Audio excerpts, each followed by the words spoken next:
to steal the Declaration of Independence. Ben? Today we're digging into the surprising history behind the movie National Treasure. Now this episode will not contain any spoilers. We're just going to talk about the history behind the film. Drew here is an authority on the subject. I am what they call a son of the American Revolution. My great-great-great-great-great-great-grandfather, Thomas Stone, was a signer of the Declaration of Independence. And I brought visual aid. He is right there. You find John Hancock and go 1, 2, 3 down. And that's my great-great-great-great-great-great-great-grandpappy. Wow. So he was from Maryland, and his house is still standing. And it's on the Register of Historic Places. It's only 25 minutes south of Washington, D.C., and I've never been there. Why didn't we go there? I don't know. We should have gone there. Instead, we went and saw George Washington's house. But you have been to a lot of the locations in the film, correct? Correct. I have. I've been to D.C. several times, so I've been to a lot of the places that you see in the movie. I've been to Manhattan and the Trinity Church, which is at 89 Broadway, right down in Lower Manhattan. I have been outside of the church. I didn't get to go in it. Couldn't find the catacombs. But I have loved history my entire life. I used to, like in elementary school, and I used to check out history books all the time and read them. And when I was in college, I actually studied history, American history. So for a brief second, I thought about becoming a history teacher, but I didn't. So now I just watch History Channel all day. You just watch National Treasure over and over again. National Treasure over and over. So tell us about the players in this movie from history. Like, who are the main Declaration signees who are in the film? Why is the Declaration of Independence centerpiece of this film? What do you know? Well, I do know at the I said no spoilers, but this is we can talk about the setup. We can talk about the setup. They do have a scene at the very beginning that does take place back in the 1770s, and they mentioned a gentleman by the name of Charles Carroll, who was from Maryland, and he was a signer of the Declaration of Independence. He later served as a U.S. Senator from Maryland, and he was actually considered to be one of the wealthiest and most educated men of all the signees. Of the 56 men who signed the Declaration, he was considered to be the most educated. He spoke fluently in 5 languages. So he's a real guy. So they used him, and he's not one that a lot of people remember from history books. But yeah, I didn't know him. Yeah, so he was from Maryland. He sat in the delegate. Well, my relative would have sat with him at the table. Wow. So So he was I think a bit of a pacifist. He didn't really want to go to war. He was trying to find diplomatic ways of resolving this, but eventually, they gave it, they thought about it and they said, no, this is what we got to do. So yeah, he is a real guy. He was a real signer. Wow. Well, that's cool. So part of the reason that the Declaration is in this film is because at the beginning of the film, they reveal that there's thought to be a map on the back of it, a treasure map, right? Yes. Yep. Now, this is interesting because they say that some of the founding fathers were Masons. And if you don't know, in real life, there are a lot of conspiracy theories about Masons. Like, they're kind of a religious group, and they're focused on craft, like, I guess, woodworking and stonework, that type of thing. Is that correct? That's what it started out as stoneworking club, and they had rules that you had to believe in a supreme being. Women were not allowed in the group, and you could not talk politics inside the lodge. That was like the rules. Now, I don't know if that still stands true today, but that's how it was. I actually read, now tell me if this is correct, that scripture was always open in the lodge, but you also were not allowed to talk religion. Is that correct? Yes. That seems a little... Okay, that's interesting. Huh. You could, I believe so. Yeah, they had these rules. Like, they just didn't want any... It's supposed to be of, like, fellowship and brotherhood. So I don't think they wanted any, like, arguments to pop out. So you take that outside if you're going to do that. But Yeah, they Okay. wanted you to believe in that. You had to be a religious guy. George Washington was a Mason. He was actually the head of his lodge. Benjamin Franklin was a Mason. James Madison was a Mason. There's a painting of George Washington standing, and he's wearing black by a window and a table, and he actually has the symbol of the Masonic Lodge on the table. And when you talk about like all the hand that Masons had in developing this country, Washington D.C., when they look at it, they said that was built by Masons. And if you look at the way it's laid out, it's not like a normal grid. It's all angles with circles and angles. And that's kind of like a Freemasonish thing. So, so they said that was designed by a Mason. Interesting. So they've been all through history. Yeah, they've had a big hand in development of. Now, the conspiracy theories that people say nowadays about Masons, I don't know if they're true or not. I tried to read a little bit, but they seem, they treat them like a cult group, the ones who believe in these conspiracies, and they say that the deeper you get, well, that's when the weird, dangerous stuff happens, like blood rituals. But see, no one can prove that because they say, oh, well, it's only in the deeper layers. So I personally don't know what to think about it, but I see why they would choose the Declaration and the Masons. Paul Revere was another one that they mentioned in the film as being a Mason.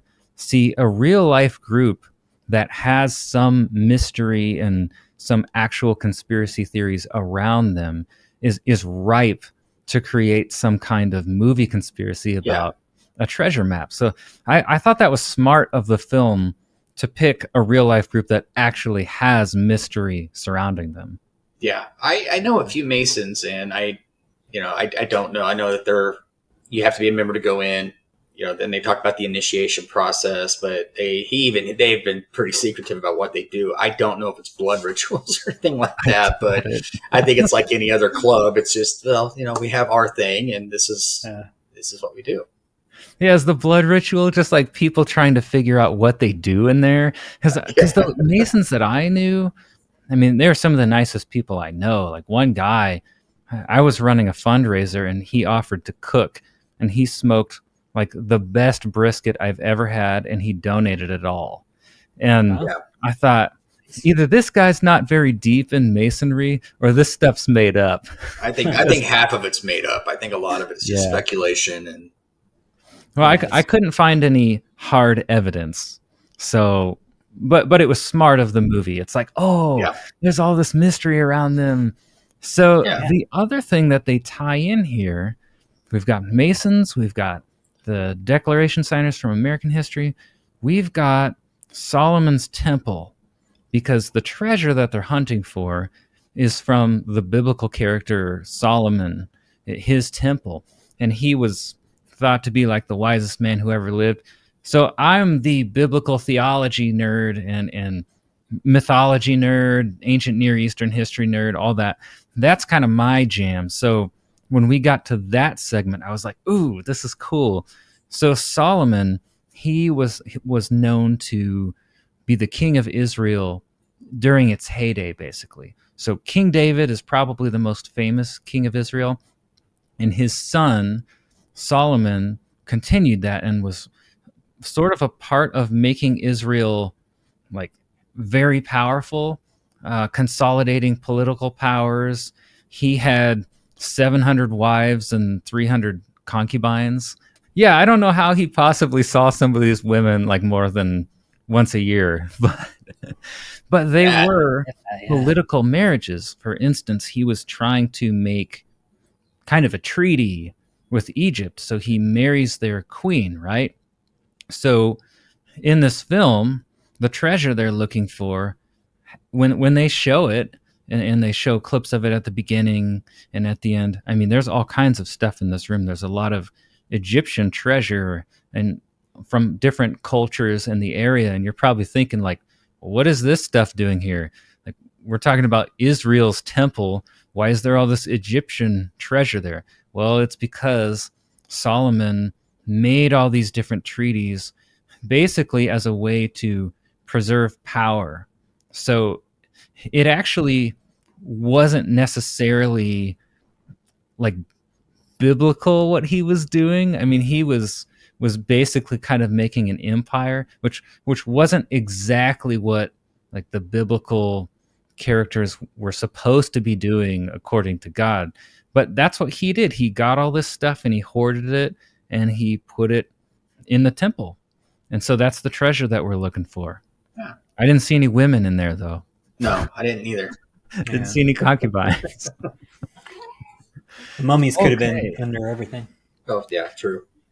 Yeah, so did you guys recognize him and understand what that was when we saw that little blip? Because it's very brief at the beginning. I've heard of his. What I think of Solomon, I know a little bit about him. I didn't realize that he had done everything that you had just said, the many wives and all that stuff. I didn't know about that, but I do remember seeing like Egyptian, treasure, but not really understanding, I guess, why it's there. Yeah, he actually murdered a lot of his enemies too. Like you think of Solomon, great wise king and all, but he was a real mixed character and sort of started steering Israel in the wrong direction towards the end. So his story is actually going to come back in the third act of this film. And they're not really going to say much about it, but it is actually like the foundation of a lot of the treasure stuff in the catacombs of the church. So we're actually going to do 3 videos for this movie. This is the before you watch or learning the history behind the movie. We're going to make another video where we kind of dissect the heist, and then a third video where we dissect the treasure hunt at the end of the film. And this whole Solomon saga will come back there, even though the film doesn't directly say there's a connection to Solomon. I see a direct tie, and I'll explain that then. So that's a cool Easter egg to look for later. There's one more mysterious group involved in the setup of this film, and it's the Knights Templar. Now, do either of you know anything about them? I've seen The Last Crusade. Oh, Indiana Jones. I've played the game, Assassin's Creed. Yeah. Oh, yeah. Yeah. Okay, so They were show like up in the they were lore. like a Christian army, weren't they?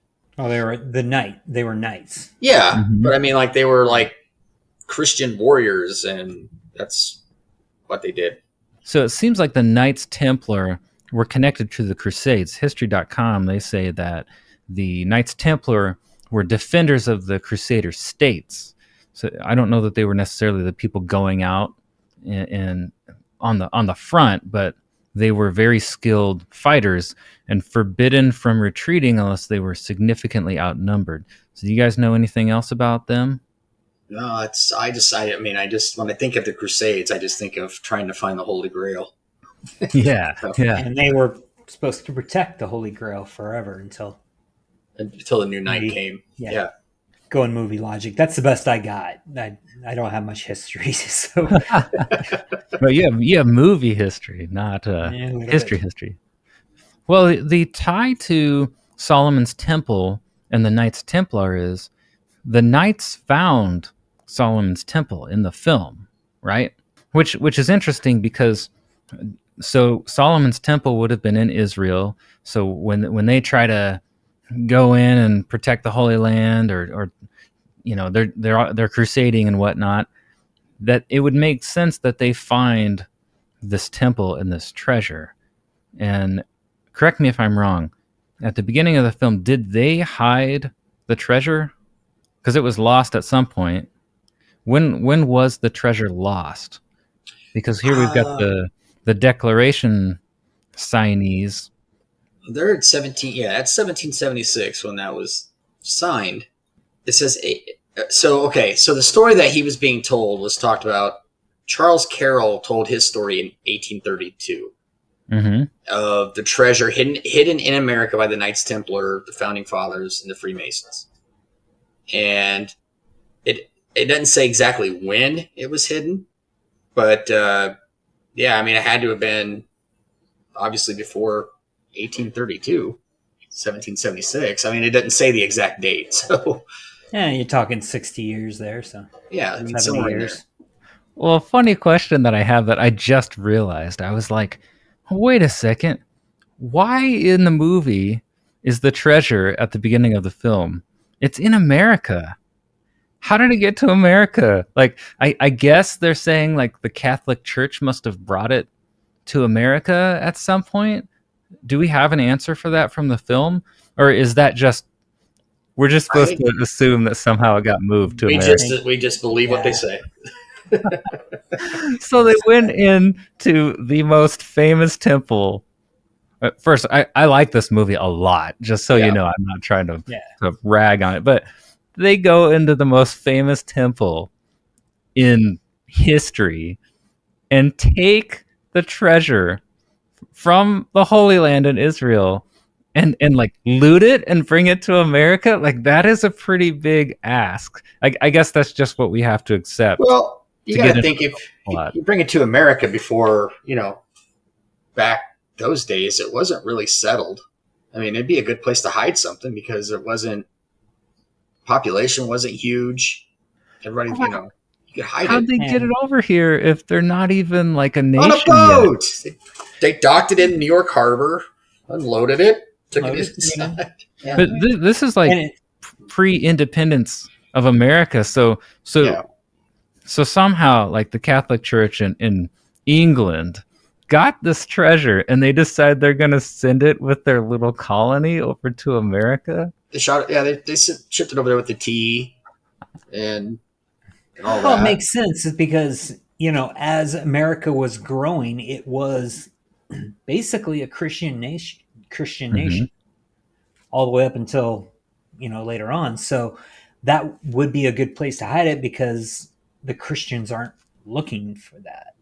Since the Okay. Christians stole it, that means somebody else is trying to find it. So let's put it in the middle of a Christian nation. And, so if another religion was looking at it, looking for it, they might stand out a little bit more. I don't know. Okay, so they thought This is all people, coming off the top of my head. So yeah, so maybe they thought people wouldn't look for it. right. Yeah. Okay. Yeah, you're And right. I'll 'Cause buy I'm you're that. I'll buy that. crazy that You're is. building a brand, kind of what Drew was saying. You're building a brand new civilization. Put it at the ground level of that, and let it be. Yeah. I don't know why you would want to hide that forever, but But I see some flaws in a few things, but I'll get to that later when I don't want to ruin it. Only Yeah. because I like your story. I think that makes sense, but yeah, that has nothing to do with the movie. I'm making Right. stuff up in my head as we Right. go. We're just, yeah. no, Doug's theory makes sense. I would say that Doug's theory would make sense of why you would bring it over, but I would Again, think just that like- I'll get into the historical part later. I would think, oh, if you send this huge treasure with them over to the colonies, say goodbye. It's never coming back. maybe that's what happened. Yeah, maybe they're like, we're gonna fund the colonies this way. I Well, don't keep in know. mind, it's the Knights Templar who found it, right? Knights Templar and the Freemasons. The Masons use a lot of the Templar imagery, so very similar. So it's like, yeah, the Masons take it and then they hide it, and unless you're a Mason, you're not going to know where it's at. And when the Masons started jumping in, that's when the Templars started coming down. Maybe the Templars just moved into Masonry because, Knights were going by the wayside, especially when guns came about. Yeah, Yeah, what else are they gonna do? They don't have to practice swords all day. They got to do something. right. Yep.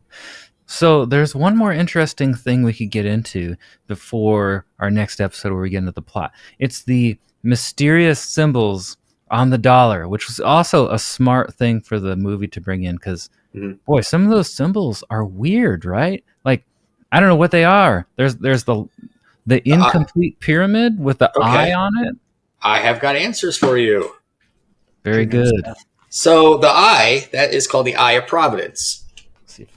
Yep, right there. That is the Eye of Providence. It's the pyramid. It's kind of separated with the all-seeing eye on the top.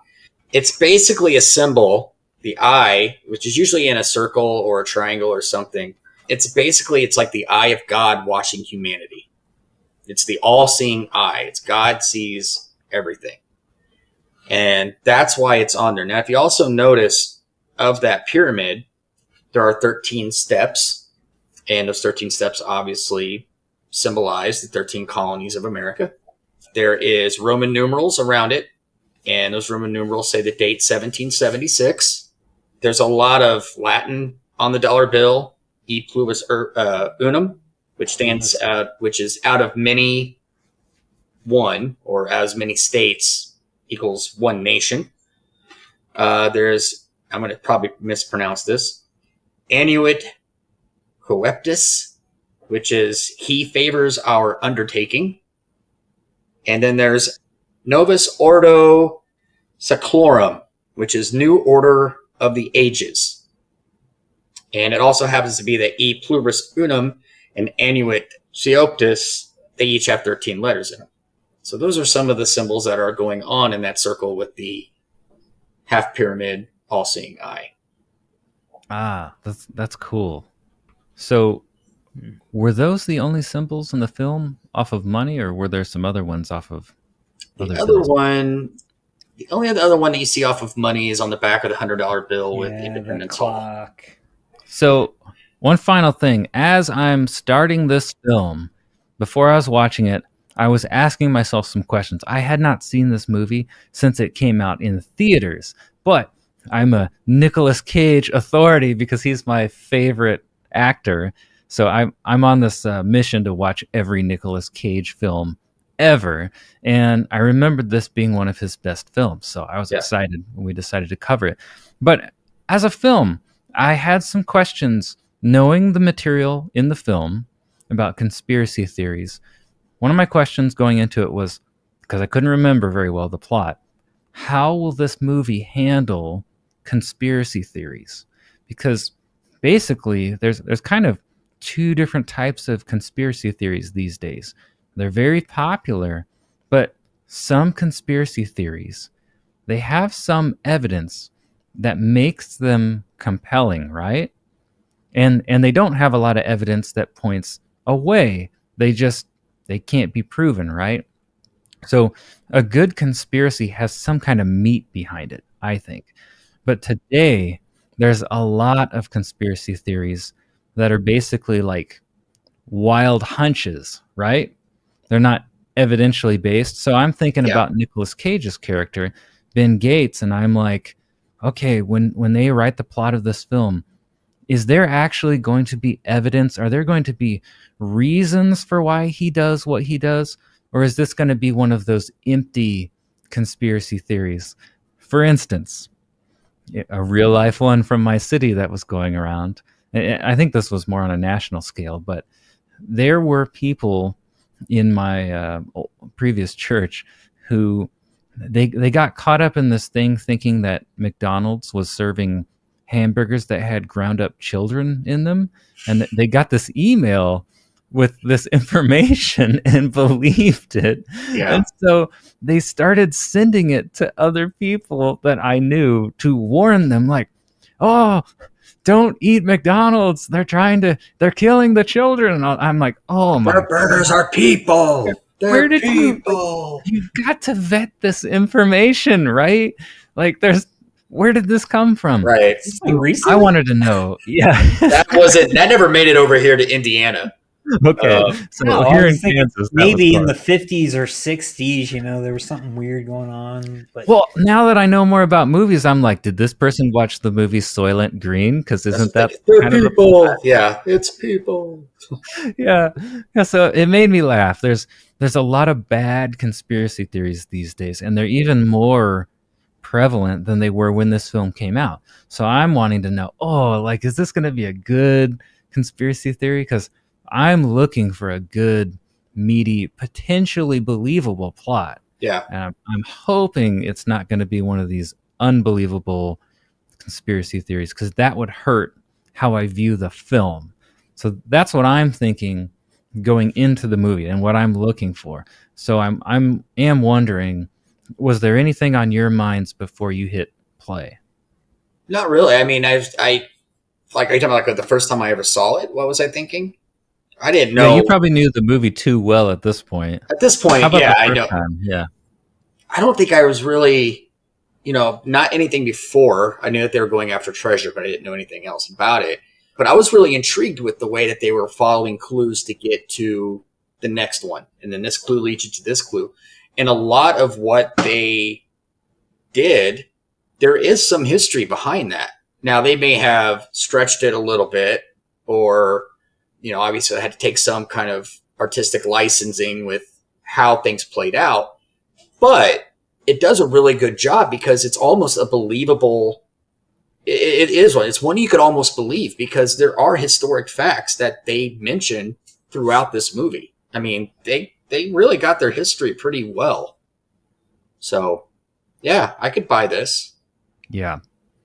That's what makes this movie fun, I think. And after I watched it, obviously, I'm pleased with how they handled that. But yeah, I'm curious to see if listeners, if you've never seen the movie before and you watch it, I'm curious to see what you will think of that.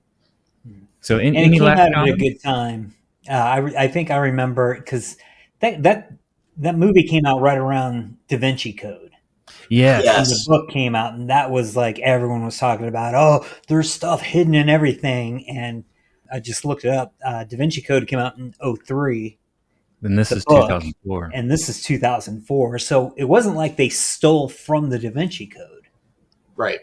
Because I mean, they had already that script had already been rewritten 5 or 6 times before that book even came out. So it was just like perfect timing for that. And I think that's, everyone was talking about that. That's probably what I was thinking about at the time, was the fact that you got to wonder if this is like being able to watch the Da Vinci Code. Yeah, you got to wonder if 9/11 actually had an influence on both those film franchises, because there were a lot of conspiracy theories coming out about 9/11, and so this would be 4 years later. It probably would have been written. I don't know when it was written. Does anyone happen to know? I'm sure if it came out in 2004, it was probably written in 2002, 2003. Mm-hmm. Possible. I mean, unless it got stuck Yeah, somewhere along the way. But Yeah, you mentioned Da Vinci Code, and I remember when that came out, and then the movie came out. Which, I mean, it's a really good movie. It's a really interesting movie. My wife has read all of that series. The thing with that, though, is the Da Vinci Code is after people read it and they saw it, that was one of those where people believed it. Like, they honestly thought that this guy was revealing all of these truths about. And again, that was just the author doing what the guys did with National Treasure. They took some historical stuff, but then they put their own little twist in it to make it into an interesting story. So all that, it's not real. But a lot of people thought that was it. They thought, like, Da Vinci Code's 100% correct. Abraham Lincoln was not a vampire hunter either. He was not. And I was really disappointed to learn that.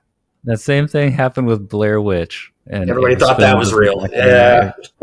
So, yeah. It goes all the way back to War of the Worlds. Back in Yeah. So it is important to know that they made this movie as a historical fiction. Correct. But it's fun. It's really fun to see what they did. Oh, yeah. Yeah. But it's always also, story. It's one of those things we've said before, though. When you see something, it's always kind of neat to go in and kind of dig. And this is what I always do whenever I see a movie that has a lot of historical, commentary in it or whatever. I always have to go look it up because I just like to know how accurate some things are. And that's just the way my brain works. But it's kind of fun to dig into that stuff. You just can't believe everything that you see. Sometimes you have to do a little research. Right. So don't go try and steal the Declaration thinking because it's not going to happen. Yeah. I've been in that building too, by the way. So you're not getting it out. So we are going to, in the next episode, talk about the stealing of the Declaration of Independence. And maybe your knowledge of that room can come back and give us some more insight on the next episode. So listeners, give us your thoughts about the history behind the film. And we're going to be looking forward to diving into the heist scene next. So hit subscribe, and then you will be delivered parts 2 and 3 of our National Treasure series here when they are released. So leave us a comment, and we will see you next time. Later.